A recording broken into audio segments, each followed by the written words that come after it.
Good morning students. Today we are here with another topic of political science. Chapter number 6 the crisis of democratic order हम study कर रहे हैं, यानी लोकतांत्रिक व्यवस्था के लिए संकट। लोकतांत्रिक व्यवस्था के लिए संकट कौन सा? इमरजेंसी टाइम पीरियड जो इंडिया ने फेस किया है। 1975 में इंदिरा गांधी की गवर्नमेंट के टाइम पर इंडिया में इमरजेंसी लागू कर दी गई थी, जो कि बहुत बड़ा डिसीजन था गवर्नमेंट का उस टाइम। तो इसमें इमरजेंसी का डिक्लेरेशन के पीछे जो बैकग्राउंड थी वो हमने स्टडी की थी कि क्या इकोनॉमिक क्राइसिस थे और किस तरीके से जो बिहार और गुजरात के मूवमेंट थे वो पूरे देश में स्प्रेड आउट हो गए थे, और जो जयप्रकाश नारायण है उनके अंडर जो टोटल रेवोल्यूशन का स्लोगन है वो पूरे देश में फैल गया था। अब इंदिरा गांधी ने सडनली डिसीजन लिया और आर्टिकल 352 को हमारे देश में लागू कर दिया गया। प्रेसिडेंट जो फखरुद्दीन अली अहमद थे उस टाइम, उन्होंने इसकी अनाउंसमेंट जो है वो कर दी और पूरे देश में जो है इमरजेंसी लागू हो गई। इमरजेंसी में क्या क्या होता है, इसके क्या फीचर्स हैं, ये हम सब जानते हैं। इन ब्रीफ हम स्टडी कर लेते हैं। देखो, इमरजेंसी में क्या होता है, जो फेडरल डिस्ट्रीब्यूशन ऑफ पावर है वो सस्पेंड हो जाता है, यानी हमारा देश एक फेडरल सिस्टम को रखता है, संघात्मक ढांचा है हमारे देश का, वो एक तरह से खत्म हो गया, क्योंकि सारी पावर जो है वो सेंट्रलाइज्ड हो गई, यानी एक यूनिटरी सिस्टम जो है देश में कायम हो गया। जो पूरी जितनी भी पावर होती है सरकार की वो सारी केंद्र के पास चली गई, यानी कि सेंट्रलाइज्ड हो गई सारी पावर। उसके बाद क्या होता है कि इस सिचुएशन में गवर्नमेंट क्या कर सकती है, एक या एक से ज़्यादा फंडामेंटल राइट्स को भी वो रिस्ट्रिक्ट कर सकती है, उन पर बाउंडेशन लगा सकती है। इसके अलावा और भी बहुत सारी पावर्स, स्पेशल पावर्स होती हैं उस टाइम गवर्नमेंट के पास इमरजेंसी के टाइम पर, और वो गवर्नमेंट को दे दी जाती है। तो वो गवर्नमेंट वो सारी पावर जितनी भी थी उस टाइम सेंट्रल गवर्नमेंट में जो इंदिरा गांधी की गवर्नमेंट थी उसको मिल चुकी थी।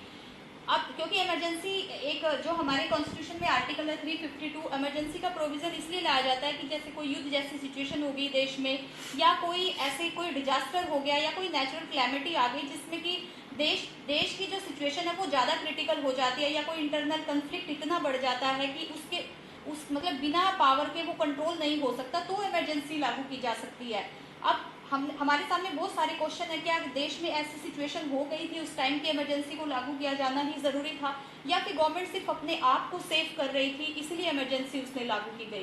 तो ये बहुत सारे टॉपिक है जो हम आगे इसमें स्टडी करेंगे। अब हम देख लेते हैं कि इसके कॉन्सिक्वेंसेज क्या हुए, इमरजेंसी के परिणाम क्या हुए।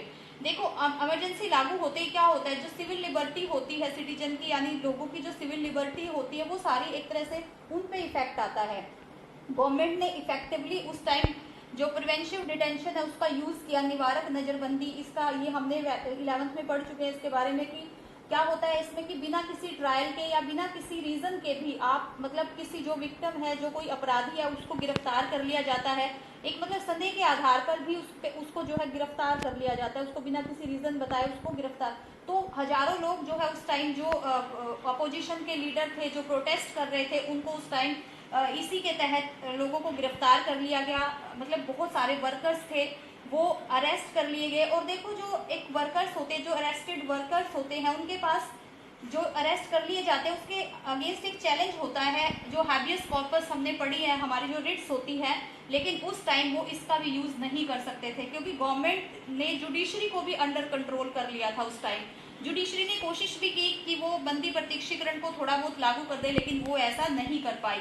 तो एक तरह से कह सकते हैं कि जो सिविल लिबर्टी है लोगों की वो पूरी तरह से खत्म हो गई थी इमरजेंसी के टाइम पीरियड में। इसके बाद क्या हुआ, हम प्रेस पे आ जाते हैं, यानी मीडिया पे आ जाते हैं। देखो, प्रेस को पूरी तरह से सस्पेंड कर दिया गया, उस पर सेंसरशिप जो है वो लागू कर दी गई। सेंसरशिप का मतलब क्या होता है कि प्रेस, अखबार, जो भी कुछ कोई भी न्यूज़ अगर वो छापते हैं तो उसको गवर्नमेंट की परमिशन के बिना वो कोई न्यूज़ मतलब नहीं छाप सकते, यानी जब वो न्यूज़ गवर्नमेंट के थ्रू पास होगी, सेंसर होगी, तभी उस न्यूज़ को जो है छापा जाएगा। तो प्रेस सेंसरशिप को इंट्रोड्यूस कर दिया गया था, प्रेस को पूरी तरह से कंट्रोल कर दिया गया था। उस टाइम जो कुछ ऐसे न्यूज़पेपर थे जिन्होंने थोड़ा बहुत प्रोटेस्ट भी किया, जैसे इंडियन एक्सप्रेस और स्टेट्समैन जो न्यूज़पेपर थे, उन्होंने इसको थोड़ा बहुत प्रोटेस्ट करने की भी कोशिश की, लेकिन उसके प्रोटेस्ट को भी कुछ सुना नहीं गया। उसके बाद कुछ मैगजीन थी, जैसे सेमिनार और मेन स्ट्रीम कुछ मैगजीन थी, उन्होंने अपने आप को बंद करना, मतलब एक तरह से बंद करना ही सही समझा, बजाय कि वो सेंसरशिप के सामने झुक जाए।